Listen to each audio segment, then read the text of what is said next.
अस्सलाम वालेकुम रहमतुल्लाह। आज हम सेकेंड ईयर का चैप्टर नंबर 12 स्टार्ट करने लगे हैं।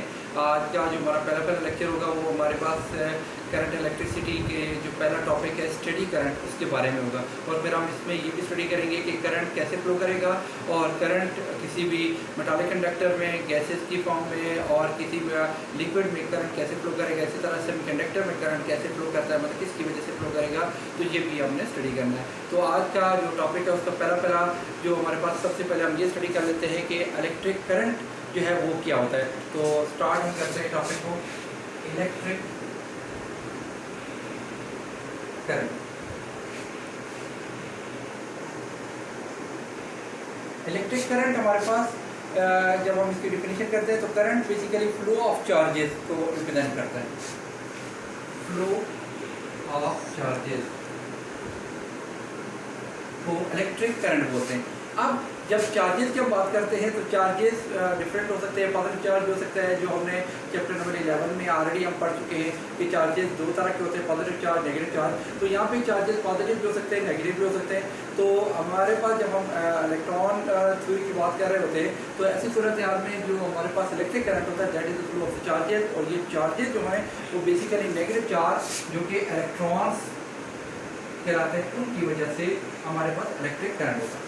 अब इलेक्ट्रिक करंट के जो स्टार्टिंग का हमारा पहला टॉपिक आएगा that is the steady current. Steady current क्या होता है? स्टेडी करंट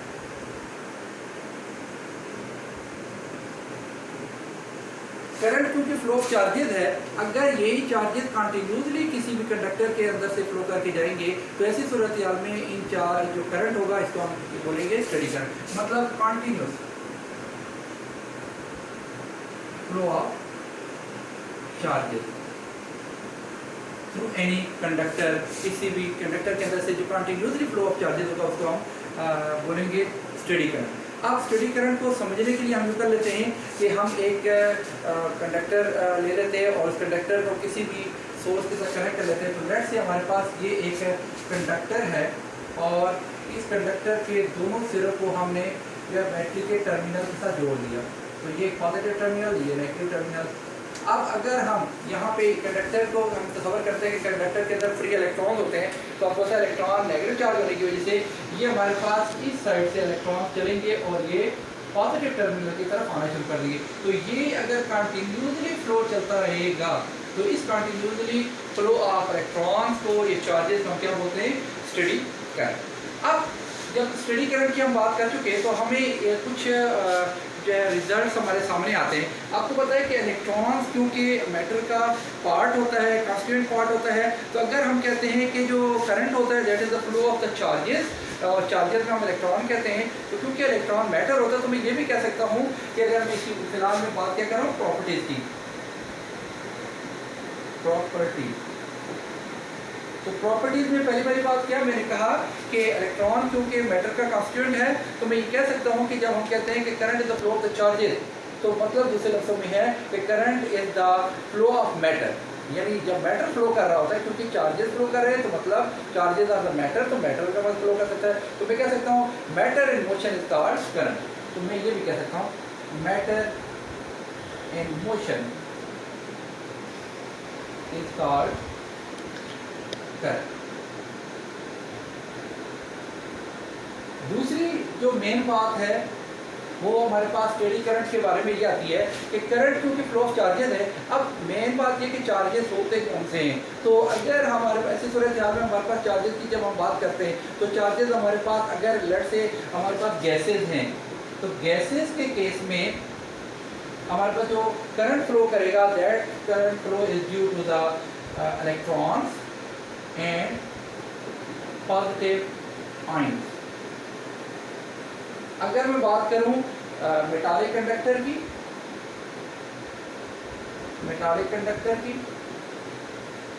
तो मेटालिक कंडक्टर के अंदर जो करंट फ्लो करेगा that is only due to the flow of electron. इसी तरह अगर मैं बात करता हूं सेमीकंडक्टर की, उसके अंदर जो करंट फ्लो करेगा that is due to the positive charge, जिसको हम होल भी बोलते हैं, और इसके अलावा क्या, इलेक्ट्रॉन। तो अब अगर ऐसी सूरत हाल में हम बात करते हैं कि यानी आपके पास जो करंट फ्लो करेगा तो गैसेज, मेटल, इसी तरीके से हमारे पास अगर हम बात करें लिक्विड की, तो लिक्विड के अंदर जब करंट फ्लो करेगा that is due to the positive ion and negative ion. तो करंट इन डिफरेंट चीज़ों की मतलब ये मैटर की डिफरेंट फॉर्म्स है, इनमें अगर करंट फ्लो करेगा तो इस सूरत में करेगा कि गैसेज के केस में मेटालिक कंडक्टर, सेमीकंडक्टर, और लिक्विड के केस में करंट इस तरीके से फ्लो करेगा। अब अगर हम तो इस टॉपिक को आगे अपना लेके जाते हैं तो हमें ये पता चलता है कि करंट जो होता है फ्लो ऑफ चार्जेस है। तो इसी बना पे हम करंट की डिफिनीशन, प्रॉपर डिफिनीशन करते हैं। तो इलेक्ट्रिक करंट वैसे तो मैंने देखा फ्लो ऑफ द चार्जेस, लेकिन अगर प्रॉपर डिफिनीशन करें तो मैं क्या सकता हूँ, rate of flow of charges through any cross sectional area.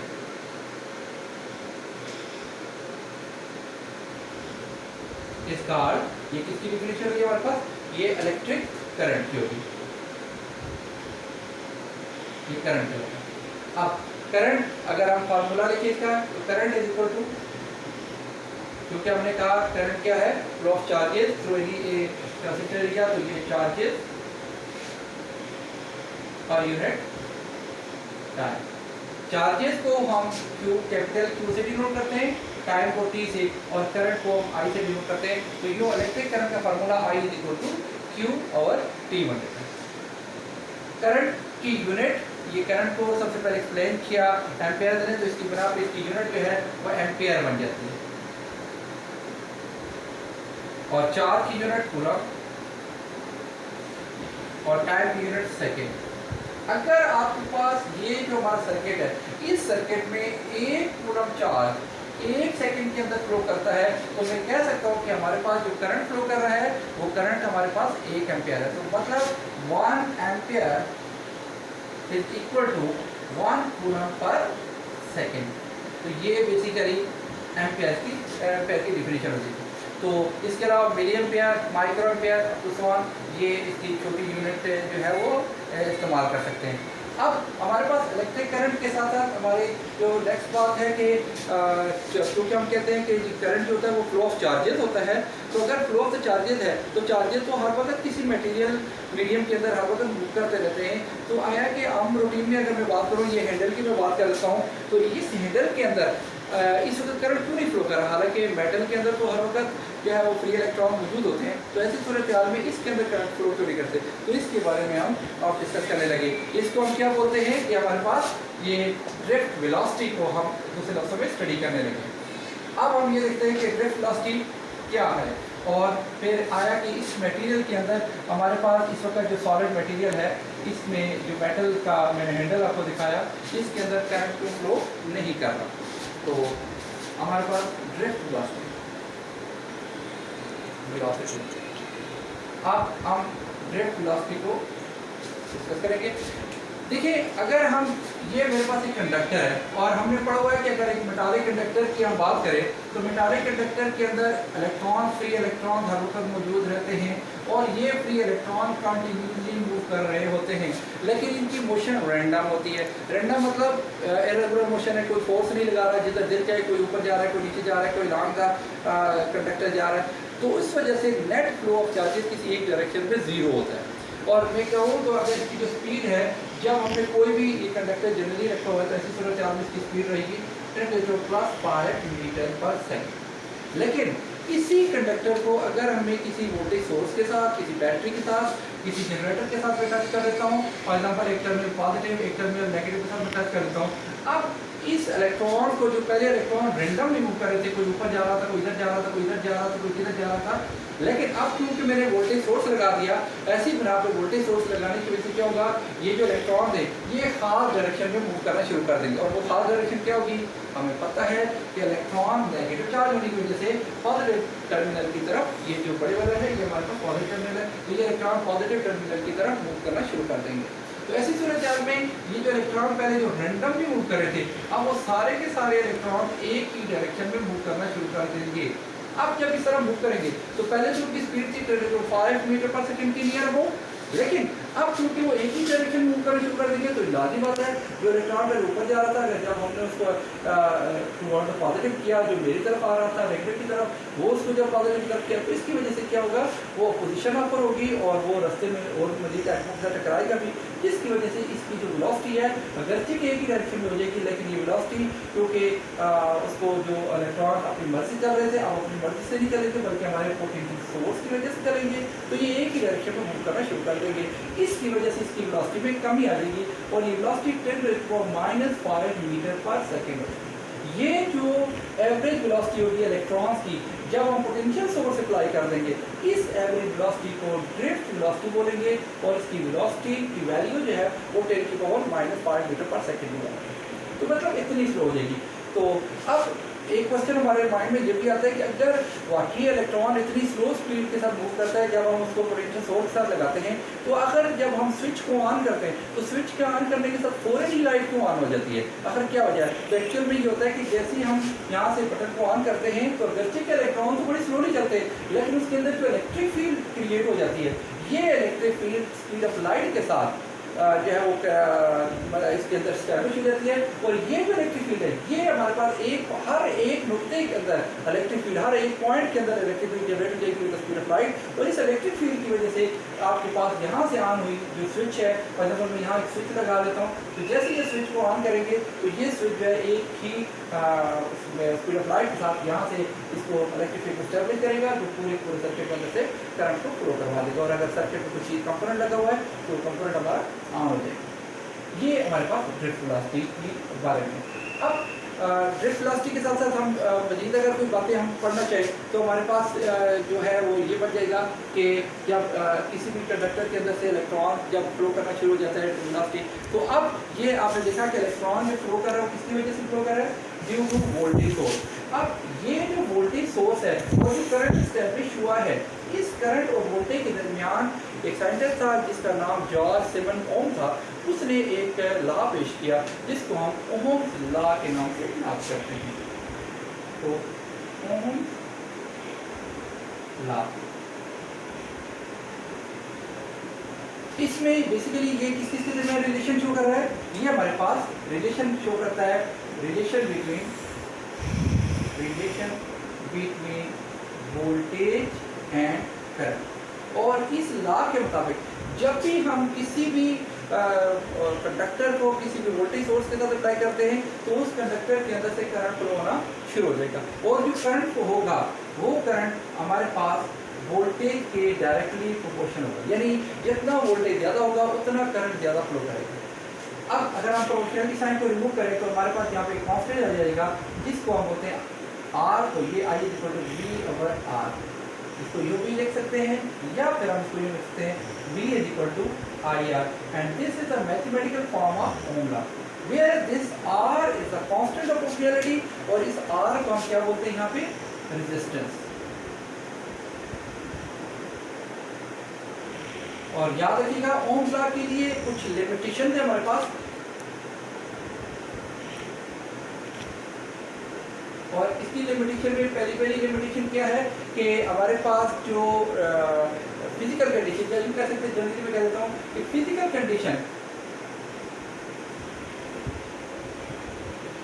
Condition of conductor does not change. ये एक इम्पॉर्टेंट, अगर आप मजीद मतलब फिजिकल कंडीशन पर आ जाए, उसकी लेंथ, उसकी वेट, उसकी कलर कुछ चेंज नहीं होना चाहिए। इसके अलावा टेम्परेचर रिमेन कांस्टेंट, ये भी बात है। इसके अलावा हम कह सकते हैं जिस तरह कांस्टेंट पोटेंशियल रेजिस्टेंस है तो इसका रेजिस्टेंस भी कांस्टेंट रहना चाहिए, रेजिस्टेंस रिमेन कांस्टेंट। तो मुख्तलिफ लिमिटेशन है, लेकिन इसकी मेन लिमिटेशन हम ये कह सकते हैं कि अगर फिजिकल कंडीशन चेंज ना हो सॉरी फिजिकल कंडीशन अगर चेंज ना हो तो करंट जो प्रोड्यूस होगा that is proportional to applied voltage, और ये उसकी मैथमेटिकल फॉर्म है। अब दुनिया के अंदर हर मटेरियल, हर जो कंडक्टर है वो ज़रूरी नहीं कि ओम लॉ को obey करेगी, जितना वोल्टेज ज़्यादा करते जाएंगे उतना करंट ज़्यादा होगा। इस बना पे दो तरह के मटेरियल मौजूद हैं हमारे पास। एक को हम बोलेंगे ओमिक मटेरियल और दूसरे को हम बोलेंगे नॉन ओमिक। ओमिक मटेरियल और non ohmic material. Ohmic material नाम से जाहिर है ऐसे मटेरियल जिसके अंदर या जिसके ऊपर जो है वो ओम्स लॉ ओबे होता है, ओबे ओम्स लॉ। और नॉन ओमिक में क्या आ जाएगा, does not obey Ohm's law. ये थी इम्पोर्टेंट बात। दूसरी फोर बात आप देख रहे हैं कि ओम्स लॉ के अंदर हम देख रहे हैं करंट और वोल्टेज डायरेक्टली प्रोपोर्शनल है। इस बिना पे अगर हम यहाँ पे ग्राफ ड्रा करना चाहें वोल्टेज और करंट के दरमियान, तो आप देखेंगे कि अगर ओम्स लॉ के जितने मटेरियल होंगे उसमें अगर हम करंट और वोल्टेज के दरमियान ग्राफ ड्रा करें और यहाँ पे हम करंट और वोल्टेज के दरमियान ग्राफ ड्रा करें, तो हमें, क्योंकि हम ओम लॉ की बात कर रहे हैं, तो अगर ओम लॉ ओबे हो रहा है तो ग्राफ स्ट्रेट लाइन बनेगा, मतलब इसका जो स्लोप है वो कांस्टेंट बन रहा है और यही वजह है कि रेजिस्टेंस आर कांस्टेंट रहेगा। लेकिन इसके बरक्स नॉन ओमिक डिवाइसेस में जो ग्राफ है वो आपका ग्राफ स्ट्रेट नहीं होगा। मे भी पॉसिबल कि वो ऐसे हो जाए और ये भी हो सकता है कि ग्राफ वोल्टेज और करंट के दरमियान जो हमारे पास ग्राफ है वो हमारे पास उसका स्लोप जो है वो आस्ते आस्ते डिक्रीज होना शुरू हो जाए। तो आप यहाँ पे देख रहे हैं स्लोप इंक्रीज हो रहा है और यहाँ पे स्लोप डिक्रीज हो रहा है। तो ओमिक मटेरियल जो होंगे उनका ग्राफ वोल्टेज करंट ग्राफ जो है या आईवी ग्राफ जो होगा वो स्ट्रेट रहेगा, जबकि नॉन ओमिक का जो है वो आपके पास कर्व की फॉर्म में रहेगा। अब यहाँ पे हमारे पास दो तरह के ग्राफ बनते हैं। एक ग्राफ ऐसा है कि जिसमें वोल्टेज के बढ़ाने के साथ करंट आहिस्ता आहिस्ता बढ़ रहा है, तो ये बेसिकली सेमीकंडक्टर वगैरह का होता है, सेमीकंडक्टर या थर्मिस्टर, इनके ये ग्राफ होंगे। जबकि ये जो ग्राफ है आप देख रहे हैं कि एक वक्त आता है कि वोल्टेज बढ़ता है, शुरू वोल्टेज बढ़ रहा है, करंट बढ़ता जा रहा है, एक वक्त आता है वोल्टेज बढ़ता जा रहा है लेकिन करंट बढ़ते जाए कम होना शुरू हो गया। तो ये बेसिकली इलेक्ट्रिक बल्ब या फिलामेंट बल्ब का ये हमारे पास ग्राफ बनता है। तो फिलामेंट बल्ब हो जाए या सेमीकंडक्टर या थर्मिस्टर हो जाए, ये सारी चीज़ें जो है वो हमारे पास नॉन ओमिक मटेरियल हो जाएंगी। तो जो हमने अभी जो है वो पढ़ा टॉपिक, मैं उम्मीद करता हूँ कि हमें समझ बच्चों को समझ आ गया होगा। मैं इसको जस्ट एक शॉर्ट रिव्यू देता हूँ। उसमें ये है कि सबसे पहले हमने पढ़ा स्टेडी करंट क्या होता है। तो steady current continuous flow of electron को बोलते हैं। फिर हमने पढ़ा कि करंट जो होता है वो हमारे पास जो है वो क्योंकि नेगेटिव चार्ज की वजह से फ्लो करता है या मेनली इलेक्ट्रॉन की वजह से फ्लो करता है, तो ये हमेशा हमारे पास किसी भी कंडक्टर में हमेशा नेगेटिव से पॉजिटिव की तरफ फ्लो करेगा। ठीक है, इसके बना पे एक और बात भी यहाँ पे ध्यान में आप रखिएगा कि हमेशा जो इलेक्ट्रिक फील्ड होता है वो पॉजिटिव से नेगेटिव की तरफ होता है, यानी इलेक्ट्रिक फील्ड पॉजिटिव से नेगेटिव होता है, जबकि जो इलेक्ट्रॉन या करंट फ्लो करता है वो नेगेटिव से पॉजिटिव फ्लो करता है। इस बना पे हम ये कह सकते हैं कि जो हमारे पास इलेक्ट्रिक करंट होगा that is opposite to the electric field. तो ये भी एक बात ऐड कीजिएगा। साथ साथ हमने ये भी पढ़ा कि जो करंट होता है that is equal to the rate of flow of the charges, और करंट को हम आई से डिनोट करते हैं और उसका फार्मूला होता है I is equal to Q by T. Current की हमने यूनिट पढ़ी कि करंट की यूनिट एम्पेयर है। अगर एक कूलम चार्ज 1 सेकंड के अंदर फ्लो करेगा किसी भी कंडक्टर के अंदर, तो करंट उसके अंदर 1 एम्पेयर हो जाएगा। फिर हमने नेक्स्ट टॉपिक पढ़ा ड्रिफ्ट वेलोसिटी, कि हमने कहा कि जब भी किसी मेटालिक कंडक्टर की हम बात करते हैं तो उसके अंदर इलेक्ट्रॉन फ्रीली मूव करते हैं, ऑल्टरनेटिव 5 की स्पीड से जा रहे होते हैं, लेकिन इसके बावजूद भी करंट स्टैब्लिश नहीं होता। तो उसकी रीज़न ये है कि करंट एक ही डायरेक्शन में चार्जेस एक ही डायरेक्शन में फ्लो नहीं करते। लेकिन जब हम उसको वोल्टेज सोर्स लगा देते हैं तो सारे इलेक्ट्रॉन एक ही तरफ मूव करना शुरू कर देते हैं, जिसकी वजह से करंट स्टैब्लिश हो जाता है। इस दौरान जो चार्जेस होंगे यानी इलेक्ट्रॉन होंगे उनकी जो स्पीड है वो कम हो जाएगी और कम होकर जो -5 मीटर पर सेकंड होगी, ये जो एवरेज स्पीड होगी जब हम उसके अगेंस्ट पोटेंशियल सोर्स लगा देते हैं कंडक्टर के, इसको हम ड्रिफ्ट वेलोसिटी बोलते हैं। और इस ड्रिफ्ट वेलोसिटी की डायरेक्शन आप देख रहे हैं इलेक्ट्रिक फील्ड के अपोजिट जा रही है, इलेक्ट्रिक फील्ड इधर से इधर, जबकि इलेक्ट्रॉन यानी ड्रिफ्ट वेलोसिटी इधर से इधर जा रही है। फिर हमने पढ़ा Ohm's law. Ohm's law voltage और करंट के दरमियान रिलेशन शो करता है और ये बताता है कि करंट और वोल्टेज एक दूसरे के डायरेक्टली प्रोपोर्शन है, और इसमें V is equal to I R इसकी मैथमेटिकल फॉर्म है where R is the constant of proportionality and is called the resistance. Ohm's law की कुछ लिमिटेशन हैं, जिनमें लिमिटेशन में हमारे पास क्या है कि उसकी फिजिकल कंडीशन चेंज नहीं होनी चाहिए, टेम्परेचर कांस्टेंट रहना चाहिए, रेजिस्टेंस चेंज नहीं होना चाहिए। और आखिर में हमने पढ़ा कि ओम लॉ के हिसाब से अगर बात करें तो मटेरियल दो तरह के होते हैं, एक को हम बोलते हैं ओमिक मटेरियल और दूसरे को बोलते हैं non ohmic material. Ohmic material ऐसे मटेरियल जो कि ओम लॉ को बे करे और नॉन ओमिक मटेरियल ऐसे होते हैं जो कि ओम लॉ को बे नहीं करते। ओमिक मटेरियल का ग्राफ स्ट्रेट लाइन बनेगा और इसका स्लोप कांस्टेंट होगा, जबकि नॉन ओमिक डिवाइस का जो ग्राफ है वो स्ट्रेट नहीं बनेगा, उसका स्लोप भी कांस्टेंट नहीं रहेगा। आपके सामने सेमीकंडक्टर के ग्राफ में करंट वोल्टेज के बढ़ने के साथ बढ़ेगा और इसमें वोल्टेज के साथ करंट एक आध बार कम होने शुरू हो जाएगा। उम्मीद करता हूँ आपका टॉपिक आपको समझ आएगा। बहुत शुक्रिया, इंशाल्लाह मुलाकात होगी अगले टॉपिक के साथ। अल्लाह हाफिज़।